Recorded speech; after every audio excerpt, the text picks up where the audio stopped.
प्रिय विद्यार्थियों, आज का विषय है भारत का चुनाव आयोग या निर्वाचन आयोग, उसकी कार्यप्रणाली और निर्वाचन के संबंध में किए गए अभिनव प्रयोग।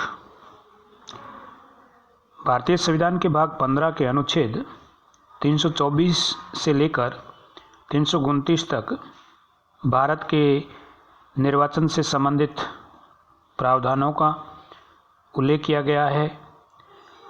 अनुच्छेद 324 जो है वो देश में स्वतंत्र और निष्पक्ष चुनावों के लिए स्वतंत्र निर्वाचन आयोग की व्यवस्था देता है। संसद, राज्य व्यवस्थापिका, राष्ट्रपति और उपराष्ट्रपति के चुनावों के अधीक्षण, निर्देशन और नियंत्रण की शक्ति निर्वाचन आयोग में निहित होती है। भारत का निर्वाचन आयोग एक स्वायत्त और अर्ध न्यायिक संस्थान है, जिसका गठन भारत में स्वतंत्र और निष्पक्ष रूप से भारत की विभिन्न प्रतिनिधिक संस्थाओं के प्रतिनिधि चुनने के लिए किया गया है। भारतीय निर्वाचन आयोग की स्थापना 25 जून 1950 को की गई। निर्वाचन आयोग एक 3 सदस्यीय निकाय है, जिसमें एक मुख्य निर्वाचन आयुक्त और 2 अन्य चुनाव आयुक्त होते हैं। भारत का राष्ट्रपति मुख्य निर्वाचन आयुक्त और अन्य जो चुनाव आयुक्त होते हैं उनकी नियुक्ति करता है। चुनाव आयोग को चुनावों का अधीक्षण करने का, निर्देशन करने का और नियंत्रण करने का अधिकार प्राप्त है। भारत के प्रथम मुख्य निर्वाचन आयुक्त सुकुमार सेन थे। इसी निर्वाचन आयोग के निर्देशन में भारत में अभी तक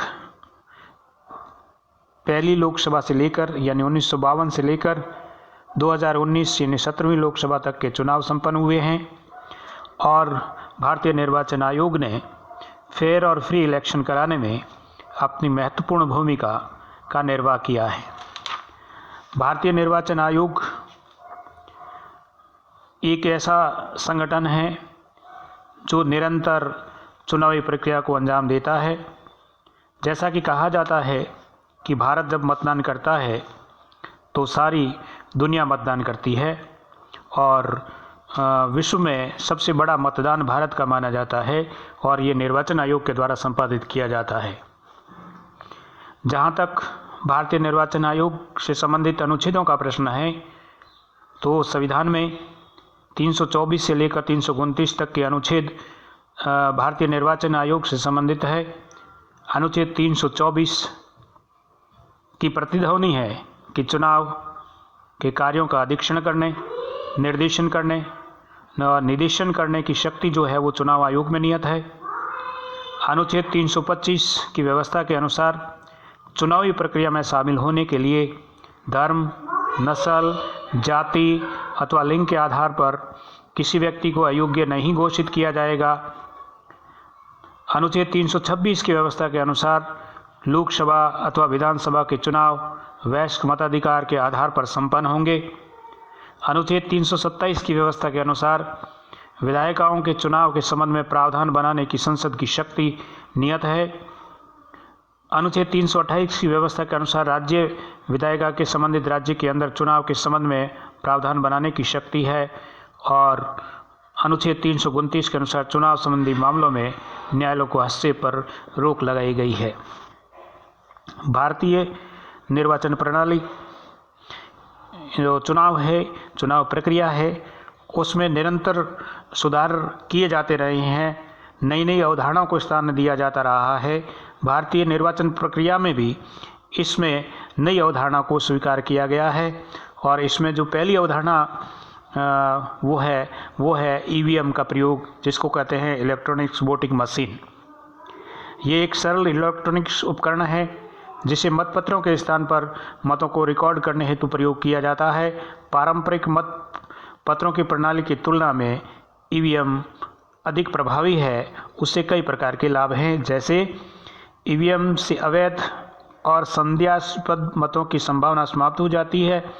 जो कि चुनाव से जुड़े विवादों और चुनाव याचिकाओं का मुख्य कारण रहता है, जो ईवीएम के प्रयोग से नहीं हो पाता। इसमें मतगणना की जो प्रक्रिया होती है वो आसान और तेज़ गति से हो जाती है। तीसरी बात, इसमें छपाई की लागत बहुत कम हो पाती है, क्योंकि इस प्रक्रिया में प्रत्येक मतदान केंद्र में केवल एक मतपत्र की ही आवश्यकता रह जाती है। ईवीएम का जो प्रयोग है वो मई 1982 में केरल की परूर विधानसभा क्षेत्र में इसका सर्वप्रथम बार प्रयोग किया गया। इस प्रकार ईवीएम जो है वो चुनाव प्रणाली को पारदर्शी, सुगम बनाने, सरल बनाने, विवाद रहित बनाने के लिए प्रयोग में लाई गई है। दूसरा, चुनाव से संबंधित नई अवधारणा को स्थान दिया गया है, जिसको वीवीपैट कहा जाता है, voter verified paper audit trail. VVPAT मतदान प्रणाली का उपयोग करते हुए मतदाताओं को फीडबैक देने का एक तरीका है। लोकसभा चुनाव 2019 में वीवीपैट का प्रयोग सभी राज्य और केंद्र शासित प्रदेशों के सभी निर्वाचन क्षेत्रों में सभी मतदान केंद्रों में इलेक्ट्रॉनिक्स वोटिंग मशीन ईवीएम के साथ मतदाता को सत्यापित पेपर ऑडिट पर्ची उपयोग का निर्णय लिया गया और इसका प्रयोग भी किया गया। लोकसभा चुनाव 2019 के लगभग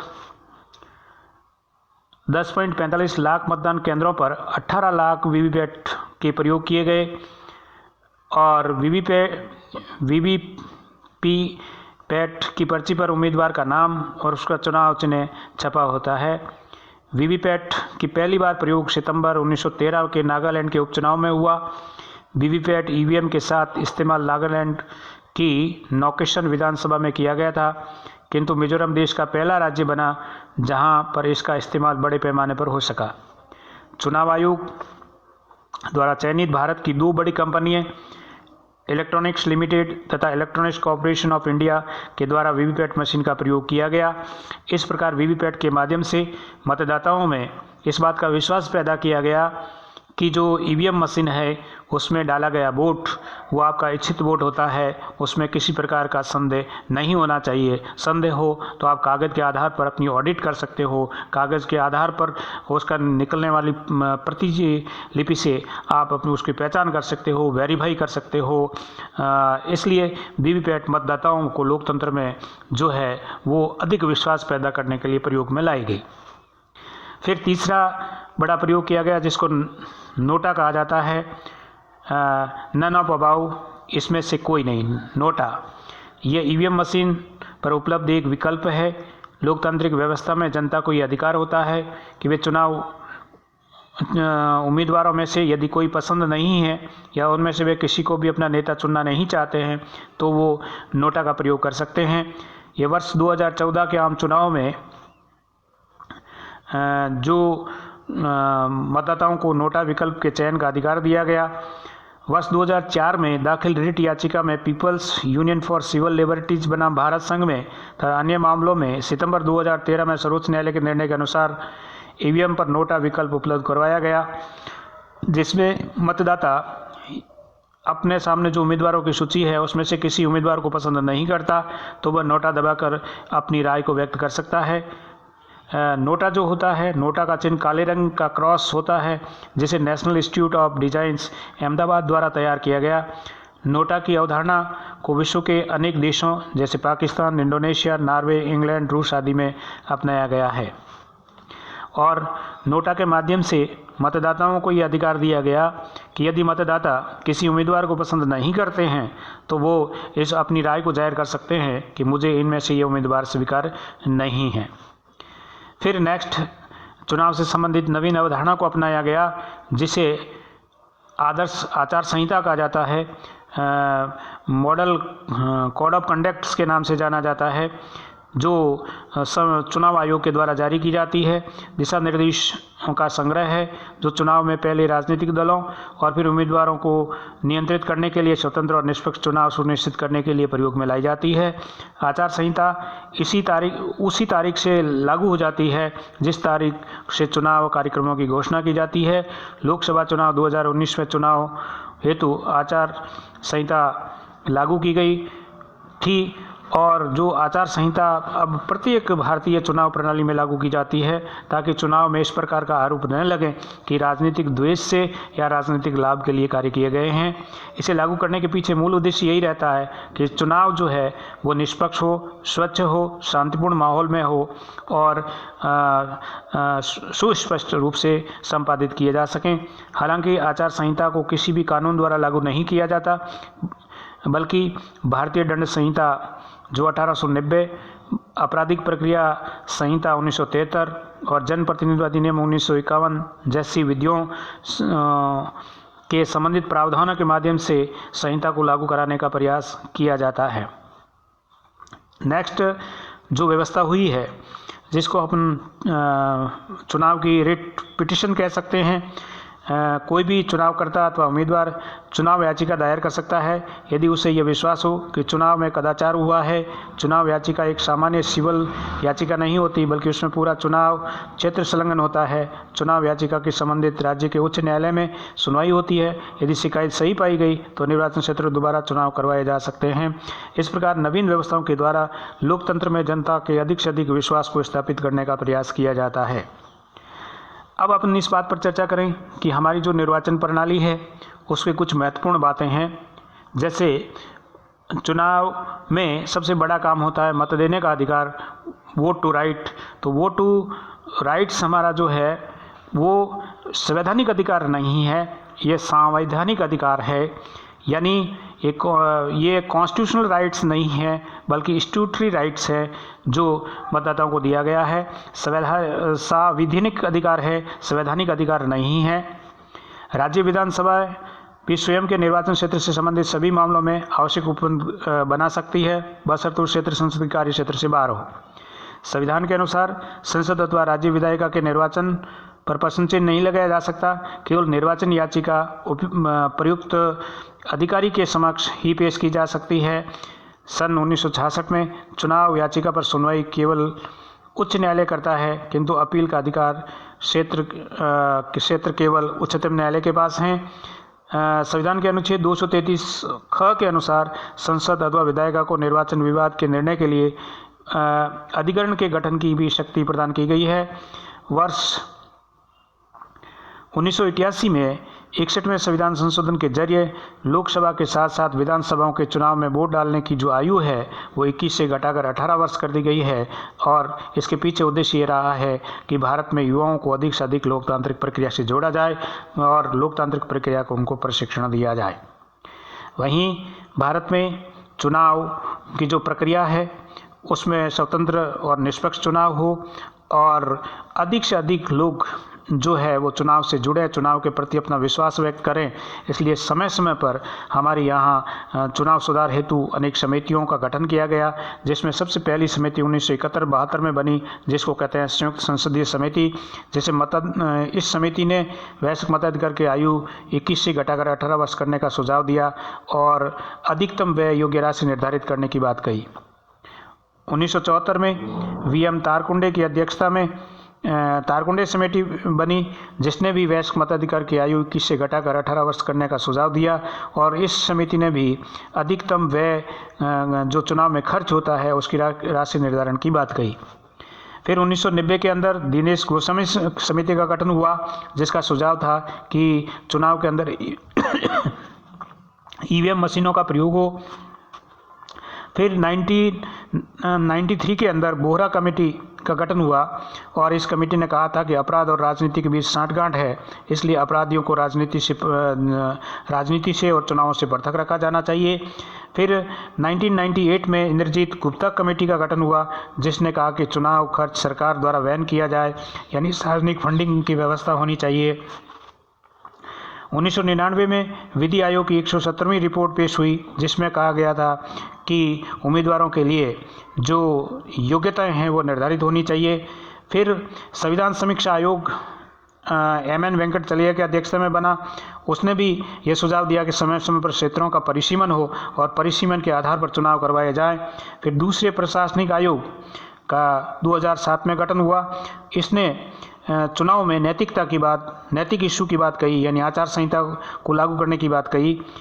फिर 2010 के अंदर तनखा कमेटी का गठन हुआ। इसने चुनाव संबंधी सभी सवालों को स्थानीय स्तर पर सुलझाए जाने की बात कही। और 2013 के अंदर JS वर्मा समिति का गठन हुआ, जिसमें यह कहा गया कि आपराधिक कानून में संशोधन किया जाए और अपराधियों को चुनाव लड़ने से रोका जाना चाहिए। फिर भारतीय विधि आयोग की 244वीं जो रिपोर्ट थी जो 2014 में आई, उसने कहा कि जो चुनाव लड़ रहे हैं उन्हें चुनाव लड़ने वाले उम्मीदवारों के लिए योग्यता का ठोस मापदंड निर्धारित किया जाना चाहिए।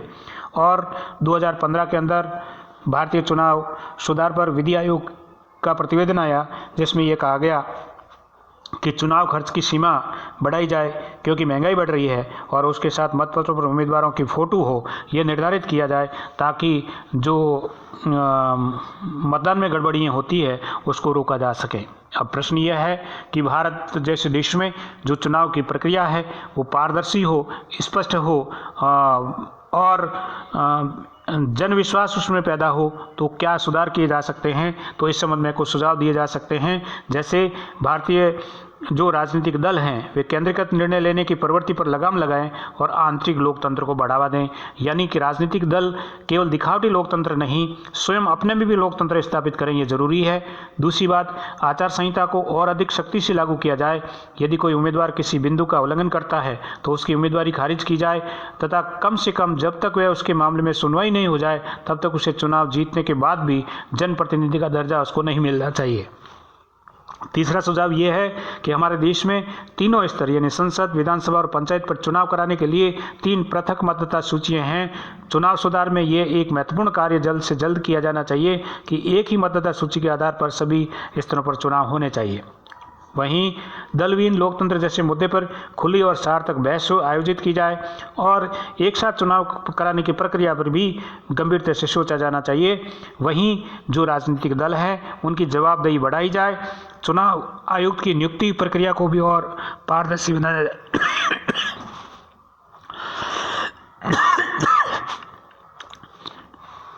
और चुनाव में तय सीमा से ज़्यादा जो खर्च करते हैं, काले धन का इस्तेमाल करते हैं, उन पर कठोर कदम उठाए जाएं।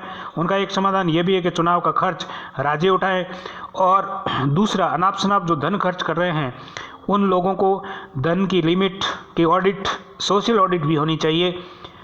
मतदाता पहचान पत्र को आधार कार्ड से लिंक किया जाए, जिसे एक और जहां फर्जी वोटिंग पर रोक लगाई जा सकेगी, वहीं दूसरी तरफ मतदाता सूचियों में गड़बड़ी को भी दूर किया जा सकेगा। चुनाव प्रक्रिया की जो प्रक्रिया है उसको छोटा किया जाए, क्योंकि 1.5-2 माह तक पूरा देश केवल चुनाव में व्यस्त रहता है। आचार संहिता के कारण बहुत से काम अटक जाते हैं। इससे देश की अर्थव्यवस्था को भी नुकसान पहुंचता है। इंडोनेशिया और ब्राज़ील जैसे देशों में अपना राष्ट्रीय चुनाव एक दिन में करा लेते हैं, तो इस पर भी गंभीरता से सोचा जाना चाहिए।